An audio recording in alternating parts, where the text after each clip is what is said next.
What can video games teach you about fighting in real life? Nothing. You might say, and you'd be mostly right. Actually, technically you're wrong. If you say nothing, and there's even just one thing, you're 100% wrong. But that aside, is there anything at all that you could learn that would carry over to the real world?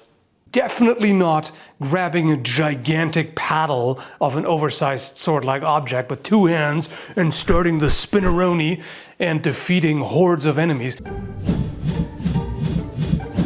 No. If you watched a bunch of fighting techniques in most video games and tried to apply them in real life, you would embarrass yourself in a hilarious way. It would take you, in a sword fight in particular, it would take you one jump attack and half a spin before you're dead.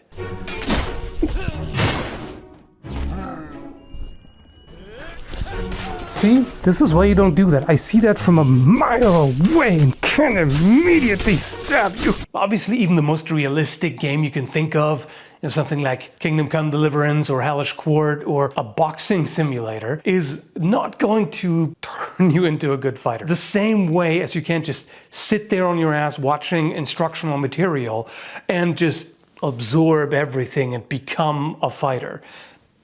None of it works like that. Obviously, seeing and understanding a technique is only the first step, and the understanding part is already tricky. But even if you fully absorbed and understood it, that doesn't mean your body understands it. So you still have to practice it. And you can't just do it a couple of times until you're like, okay, yeah, I think I got it. You have to do it over and over and over and over again, ad nauseum, thousands of repetitions, etc., until you're actually able to pull it off. And worse, there's a step before that, which is figuring out, is this even a good technique? And you can't really do that if you lack the experience that comes from practicing a lot and trying it out in sparring, etc. So then you would need a good teacher. And obviously, video games aren't even instructional material. So that's even worse. What could you possibly learn, even in a VR game, say? Timing, which is a pretty big deal in a sword fight. What do games teach you?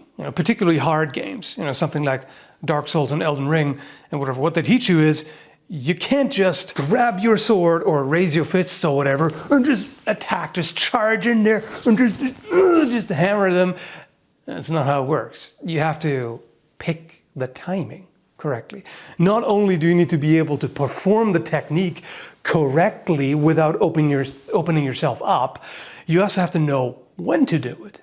Because even a perfectly executed technique, the best, most precise sword cut, the best punch, the best kick that you can perform, if you do it at the wrong time, you're in trouble.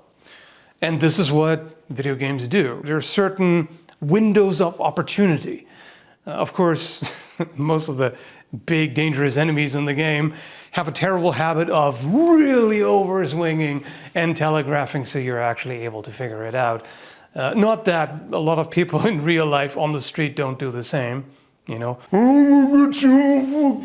you have to be able to anticipate that something is coming, estimate the distance at which it is coming, so you can evade it or try to defend against it. And then you have to be able to figure out, when is it done? When is your window of opportunity?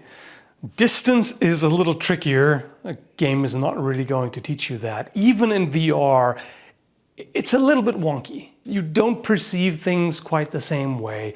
And of course, if it's an outside perspective, third-person view, or 2D from the side, you're going to be able to judge distances much better. First-person view in a game, VR or not, is going to be a little bit different from your depth perception in the real world. And even through a camera, depending on the type of lens, it's going to look quite a bit different. Like, how close do you think I am? Well, right now I'm about 1.5 meters away. Can I punch you from here? No. Can I punch you now? No. Can I punch you now? No. No.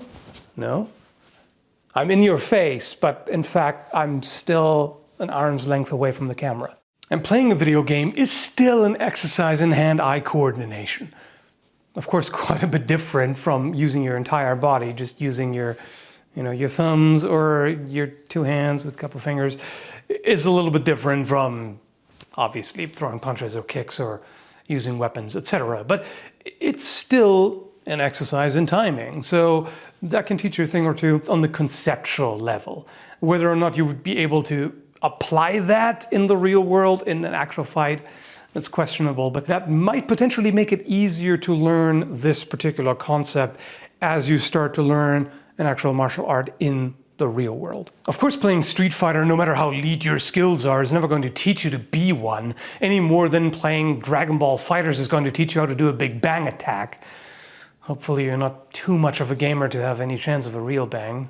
But anyway, there are other conceptual things as well, like having the patience to practice a skill over longer periods of time to become better at it, and persistence.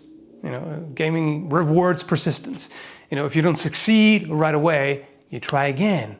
You try to learn from your failure and do it again, better. So, kind of general life skills, which that again only helps if you actually try to actively apply it in the real world instead of just sitting on your ass all day. But it's still something, it's still a valuable lesson that very much applies to real life fighting and other situations as well. And then there are strategic considerations like, do you want to emphasize offense or defense? Are you trying to overwhelm the enemy with rapid attacks and damage before they can hurt you? Or do you want to play it safe? Do you want to focus on protecting yourself and stay in fighting shape for as long as possible? Now, the real world doesn't quite work the same way. In real fights, it's a little bit more difficult to downplay defense and sort of ignore it in favor of offense. It works to an extent if you're really good at pressuring the opponent and not give them an opportunity to strike. That can work out quite well. The thing is just that the consequences are a little bit worse. Even in a roguelike game, losing a character on permadeath mode sucks, obviously. Losing yourself in real life permadeath, a little bit worse. Or risking serious injuries that you might have to deal with for the rest of your life, things like that. In sparring, it's a different story, like sword sparring. Quite often, a more aggressive, offensive tactic works quite well, but what if it doesn't? And well, you're kind of screwed, you're kind of impaled or cut open or something. Not in sparring in the real world, unless you're one of those crazy people who spar with sharp blades. At the same time, games still do illustrate the risk of going glass cannon. If you're squishy and you spend more time dying and respawning than you do actually winning, then well, you might want to rethink your strategy or at least become better at offense. So, as said, no matter how many fighting games or RPGs or what have you play, they're not going to teach you to fight for real, obviously. But there are certain lessons in there that you can take away and that you don't get from passively consuming media. Like, you're not really going to figure out how timing works by just watching something, be it a movie or even instructional material can be difficult to really teach you that.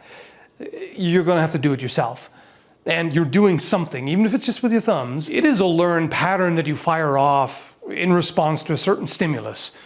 So there's a very puddle shallow analogy to be had here, but yeah, it's more than nothing. It's very little, but it's more than nothing. So anyway, hope you found this interesting or entertaining or what have you. Anyway, hope you found this interesting or entertaining. Thanks for watching, and surprise punch!